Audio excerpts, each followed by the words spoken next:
በግዕዙ ቦታ ራብዕ በራብዕ ቦታ ግዕዝ አስገብተን መጠቀም እንችላለን?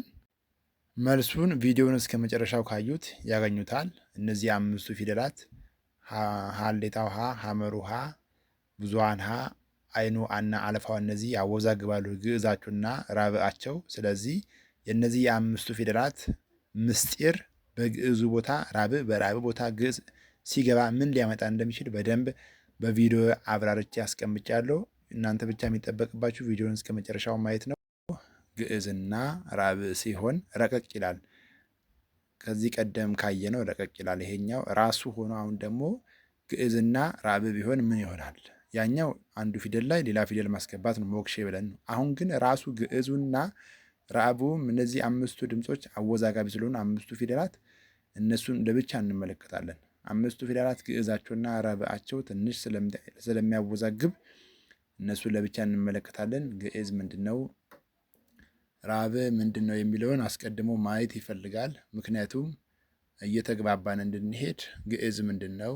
ግዕዝ ፊደል ካዕብ ምንድን ነው? ሳልስ ምንድን ነው? ራብዕ ምንድን ነው? ሐምስ፣ ሳድስ፣ ሳብዕ እነዚህ ሰባቱን በእነዚህ አምስቱ ፊደላት ስለሚያወዛግቡ እያንዳንዳቸውን ከነ ቤተሰባቸው ዘርዝረን ከተመለከትን በኋላ ለብቻ ለብቻ ደግሞ እንመለከታለን። ለምሳሌ የመጀመሮቹ ሶስቱ እዚህ ጋር ያሉ ለማሳያ ያክል ነው ያመጣሁት።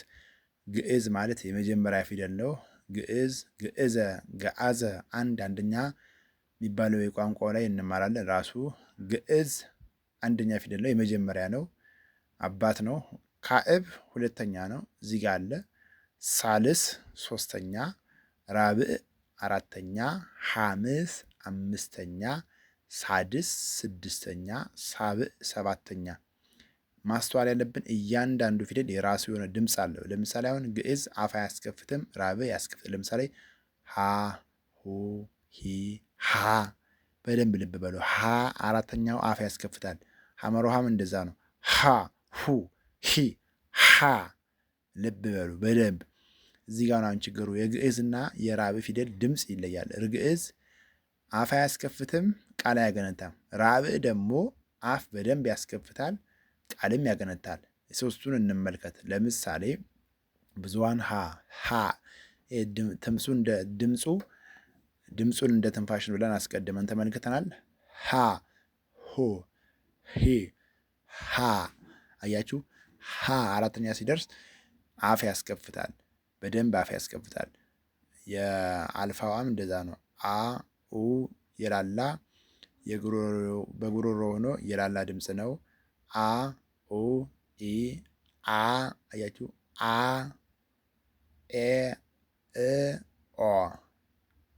በአይኗ ደግሞ ስናነብ አ ኡ ኢ አ ኤ እ ኦ። ሀ ግዕዝ ሁ ካዕብ ያልነው እኮ ነው። እንደዛ ተብሎ የሚቆጠረው ነው። ሀ ግዕዝ ሁ ካዕብ ሂ ሳልስ ሀ ራብዕ ሄ ሐምስ ህ ሳድስ ሆ ሳብዕ ብለን በትምህርት ቤት የተማርነው እኮ ነው። በአስኳላው ትምህርት ድሮ በነበረው ትምህርት አለ። አሁን ዘመናዊ ትምህርት ሳይገባ በፊት እንደዚህ እየተባለ ይሰጣል። ይሄ አሁን ስለጠፋ ነው። አሁን ያሳያችሁ ግዕዝ ምንድን ነው? ሳልስ፣ ካዕብ፣ ሳልስ፣ ራብዕ፣ ሐምስ፣ ሳድስ፣ ሳብዕ እነዚህ መታወቅ ስላለባቸው እነዚህን ልዩነት የግዕዝና የራብዕ ድምፅ ልዩነት አሁን በደንብ ተመልክተናል። አሁን ቃላቱን እያንዳንዱን ተራ በተራ እንመለከታለን። ለምሳሌ አሁን የሀሌታውን ነው። የሀሌታው ግዕዝና ራብዕ ወይም ደግሞ ራብዕና ግዕዝ ልዩነት ማለት ለምሳሌ ሀሌ ሀሌ ሀ ሁ ሂ ሃ በመጀመሪያ ነው የሚጻፈው ማለት ነው። በግዕዙ መጻፍ አንችልም፣ የለም ቃሉ ስለሌለ ነው። በግዕዙ ብንጽፍ አሁን አንደኛ ድምፁ ስለሚለያይ ግዕዝና ራብዕ ድምፅ ይለያያል ብለናል። ሀሌ ሀሌ ሀሌ። አሁን ሀሌ ሀሌ አያችሁ? ሀ አራተኛ ሲሆን ቃል ይገነታል፣ አፍ ያስከፍታል። ይሄኛው ደግሞ አያስከፍትም፣ የለም ማለት ነው ቃሉ። ሀገር አሁን ሀገር በግዕዟ ናት። ሀገር ብለን ራብዕ አድርገን ብንጽፍ የለም አናገኝም፣ ቃሉ የለም፣ ድምፁም ይቀየራል፣ ቃሉም የለም ማለት ነው። ትርጉም አልባ ነው። ሀብት ሀብትም ወሀበ የሚል ግስ አለ። ሀብት በግዕዙ ነው እንጂ በራሱ በራብዕ ብንጽፍ አናነበውም፣ ቃሉም የለም ማለት ነው። ለዚህ ነው መጠንቀቅ ያስፈልጋል የሚባለው ለዛ ነው። ውሃ ውሃ ው ሳድስ ናት። ሀ ውሃ እነዚህ ሶስቱ አይሆንም ማለት ነው። ው ብንልም አይሆንም። ው አድርገን ደግሞ ግዕዝ ብናደርግም አይሆንም። ው አድርገን ደግሞ ራብ ብናደርግም አይሆንም ማለት ነው። በመጀመሪያው መጽሐፍ ብርሃን አሁን ብርሃን ራብ ናት እንጂ ግዕዝ አትሆንም ማለት ነው። ሃይማኖት ደግሞ ራብ ነው የሚሆነው። ሃይማኖት ሀ ሁ ሂ ሃ በግዕዝ ብንጽፍ አይሆንም። ፍርሃትም እንደዛው። ፍርሃት ደግሞ ግዕዝ ነው። ፍርሃት ሳቢዘር ነው። ፈርሃ የሚል ግስ አለ። ፈርሃ ፍርሃት ሳቢዘር ነው። ፍርሃት እንጂ አሁን ፍርሃት ብለን ራብ የምናደርገው ቃሉ አይመጣም አይገኝም። ይሄ ሳቢዘር ነው። ሳቢዘር የራሱ አወጣጥ አለው። ቋንቋውን ስንማር በደንብ እንዴት ይወጣል ብለውን እንመለከታለን። ገሃዳውን ገሃደ የሚል ግስ አለ። ገሃድ ዘመድ ዘር ነው። ገሃድ ስለዚህ በግዕዙ እንዲህ ተብሎ ይጻፋል እንጂ ገሃድ ብንል ከመዝገበ ቃል አናገኝም ማለት ነው። ስለዚህ ለምሳሌ እነዚህን አመጣን እንጂ ብዙ አሉ። አሁን ቀጥሎ ደግሞ በሐመሩ ደግሞ እንመለከታለን። ሀ ሁ ሂ ሃ አሁን ኃላፊ ሀለፈ የሚል ግስ አለ። ለምሳሌ አሁን ቅጽል ነው። ይሄ የቅጽል አጻጻፍ ነው። ኃላፊ አሁን በመጀመሪያው እንጂ በዛኛው አይጻፍም ማለት ነው። ሳልስ ቅጽል ይባላል። ሳልስ ውስጠ ዘ ወይም ደግሞ ሳልስ ቅጽል ናት እቺ። ስለዚህ ቅጽል ምንጊዜም በባረከ ቤት እስካልሆነ ድረስ በራብ አይጀምርም ማለት ነው። ስለዚህ የመጀመሪያው ኃላፊ ትክክለኛ፣ ሁለተኛዋ እንደዛ ተብሎ አይጻፍም፣ የለም ድምፁም ሌላ ነው ማለት ነው። ጸሐፊ ጸሐፊ በራብ ነው እንጂ በግዕዝ አይጻፍም። አንዳንድ ላይ ጸሐፊ ብሎ በግዕዙ ይጻፋል። አይሆንም፣ ቅጽል ነው። ይሄም ጸሐፊ ራብ ነው፣ መሐሏ ራብ ነው የምትሆን እንጂ ግዕዝ አትሆንም። ሐዘነ አዘነ ተከዘ ነው። ሐዘን ዘመን ዘር ነው። ስለዚህ በግዕዙ እንጂ በራብ ሐዘን ብለን ብንጽፍ አይሆንም። ስናነብም ይቀየራል ማለት ነው። ሐሳብ ያው ሐሳብ ነው። አሰበ ይልና ሐሳብ ዘመድ ዘር ራሱ ማሰብ ማውጣት ማውረድ ነው። በራብ ብንጽፍ የለም ማለት ነው። ዘመድ ዘር ናቸው። እያንዳንዳቸው ስም አላቸው። ፍስሐ ተፈስሐ ደስ ተሰኘ ይልና ፍስሐ ራብ ናት። ይሄ ፍስሐ ምን ማለት ነው? ደስታ ነው።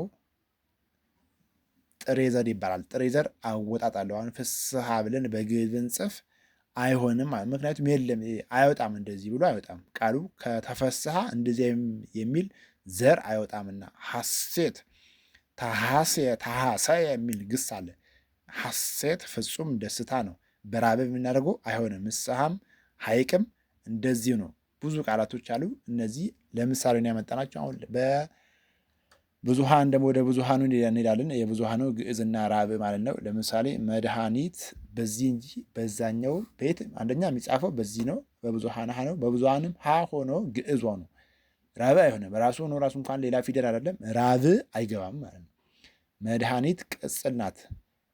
ምን አይነት ቅጽል? ባዕድ ቅጽል ትባላለች። እሱን እርባታ ስንማር ነው የምናየው። ባዕድ ቅጽል ይባላል። አወጣጡን እንማር። እንደዚህ ነው ሆኖ የሚመጣው። መድኃኒት አሁን ራብ እናደርግ የለም ማለት ነው፣ አይወጣም እንደዚህ አይነት። ኃላፊም ሀለፈ አለፈ። እንደዚህ ኃላፊ ይሄ ከቅድሙ ጋር ይለያል። ይሄ ሀለፈ ሲል መሪ ጋር የሆነ ኃላፊ እንትን ኃላፊነት የተወሰነ የእግር ማህበር ምናምን ሲባል አሁን በዚች ነው የምንጽፈው። በዚችም ሆና በግዕዟ ቅጽል ናት። እንደ ቅድሟ ሳልስ ቅጽል ትባላለች። እሱን እርባታ ስንማር ነው በደንብ የሚገባን። ብዙሃን ይሄም ሳድስ ውስጠ ዘ ነው። ብዙህ ያለው ሲበዛ ብዙሃን ሀ ራብ ትሆናለች እንጂ ብዙሃን ብለን በግዕዝ ብንጽፍ አይሆንም፣ አናነበውም፣ የለም ቃሉም አናገኝም ማለት ነው። ሐሙስ በግዕዝ ነው። ሐሙስ ብለን በራብ አንጽፍም፣ የለም። ሐሙስም ዘመድ ዘር ይባላል። ሐመሰ ይሁንና ሐሙስ ቅጽል ይላል። የዕለት ቅጽል ነው። ኃይል አሁን ብዙ ጊዜ ኃይል ብዙ ሰዎች በራብ ነው የሚጽፉት፣ ግን የለም ዘመድ ዘር ነው። ሀየለ በረታ ነው። ሀየለ በረታ ነው። ኃይል ዘመድ ዘር ነው። ኃይል በራብ ከጻፍ አታገኝም። ኃይለማን ኃይለ ሥላሴ ኃይል እንደዚህ ነው የሚጻፈው ማለት ነው። በየትም አይጻፍም። ብልሃትም እንደዚህ ነው አይተናል። ኃጢአት ሀጣ የሚል ግስ ኃጢአት እንደዚህ በግዕዙ እንጂ በራብዕ አንጽፍም። ሀፍረትም እንደዛው በራብዕ አናገኝም። ቃላቶችን ስለማናገኝ አንደኛ ድምጻቸው የለም አናነባቸውም። ሁለተኛ ደግሞ እንፈልግ ብለን እንኳን ብንሄድ አናገኝም ከመዝገበ ቃል ማለት ነው። በአልፋው ደግሞ የሚጻፉትን እንመልከት። አሁን እዚህ ጋር ሁለቱም ይቻላል። ለምሳሌ ምልአት መልአ የሚል ግስ አለ። ምልአተ ጉባኤ ምናምን ሲባል የምንጠቀመው የመጀመሪያ ነው። ያቺ በብዙ ነው ትርጉሙ አንድ ሆኖ ግን ያ የምል የሚል ዘመድ ዘር ሲበዛ ምልአት ይሆናል በብዙ ማለት ነው። ይሄ ምልአት በነጠላ ነው። ምልአት ደግሞ የሌላ ቃል ብዙ ነው። የዚህን ብዙ አድርጎ ነው የሚፈታው። ስለዚህ አፈታት ላይ ንባብም አፈታትም እንቸገራለን። አሁን አንዱን በአንዱ ብናስገባ አብይ አሁን አብይ የሚለው የመጀመሪያው በአልፋው ብንጽፍና አብይ በራብዕ በግዕዙና በራብዕ የለም። አሁን አብይ ውስጠ ዘ ነው። ሳድስ ውስጠ ዘ ይባላል። አበየ የሚል ግስ አለ። አብይ አባይ ሆኖ ይወጣል። በራብዕ ግን አይወጣም። በራብዕ አይጀምርም ብያችኋለሁ። ቅጽል በራብዕ አይጀምርም። የባረከ ቤት ካልሆነ አርታኢ አሁን ይሄን በራብዕ ብናስጀምር አይሆንም ማለት ነው። ይሄም ቅጽል ነው። ሳልስ ቅጽል ይባላል። አርትአ ዓመት ይታወቃል። አሁን ዓመት ይሄ ባሪያ አገልጋይ ነው። ይሄ በግዕዙ መጻፍ የነበረበትን በራብዕ ብናደርግ መዝገበ ቃል ላይ አናገኝም፣ የለም ማለት ነው። አናነበውም። ምጽአት በዚች ነው፣ በዚህኛው አናገኝም። ምጽአት መጻ አመጣጥ ነው አይደል? መምጣት አመጣጥ ነው። አማርኛ ደግሞ ትንሽ እንያ። አሁን በራብዕ መነገር ያለበት ቦታ ላይ አንዳንዴ ግዕዝ አስገብተን እኛ ራሱ እንቸገራለን። አስመጣለሁ አስደራጊ ግስ ነው። አስደራጊ ግስ ሁሌም አፍ ያስከፍታል። በራብዕ ነው የሚጀምረው እንጂ ግስ ስንማር በደንብ እዛ ጋር እናያለን። አስታርቃለሁ አስመጣለሁ አ ነው። አ ኡ ኢ አ አስመጣለሁ አስታርቃለሁ እንጂ በግዕዝ ብናስገባ አይሆንም።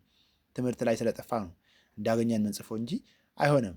ይሄ ራሱ አድራጊ አስደራጊ የሚባል ግስ አለ። 5 አዕማድ እሱን እርባታ ላይ በደንብ እንመለከታለን። አይኑን ደግሞ ስንመለከት አባይ አሁን ብዙ ጊዜ አባይ ባንክ አባይ ይሄ ግድቡን ሲነገር በራብዕ አይደለም፣ የለም ግዕዝ ነው እኮ ቃሉ አወጣጥ አለው። ይሄ ውስጠ ዘ ነው። ሳድስ ውስጠ ዘ ነው። ሳድስ ውስጠ ዘ ደግሞ በራብዕ አይጀምርም። ቅድም እንደነገርኳችሁ ከባረከ ቤት ውጭ ሌሎቹ ግሳት በራብዕ አይጀምርም። አብየ ከፍ ከፍ አለ። እቡይ አብይ አባይ ሳድስ ውስጠ ነው። አባይ በግዕዝ ነው እንጂ አባይ ብለህ አታመጣውም። ልማድ ነው እንደዚህ የሚጻፈው እንጂ ገንዘቡ ሆኖ አይደለም። ትርጉምም ሆኖ አይደለም። ስርዓት አሁን ይሄ ሰርአ የሚል ግስ አለ።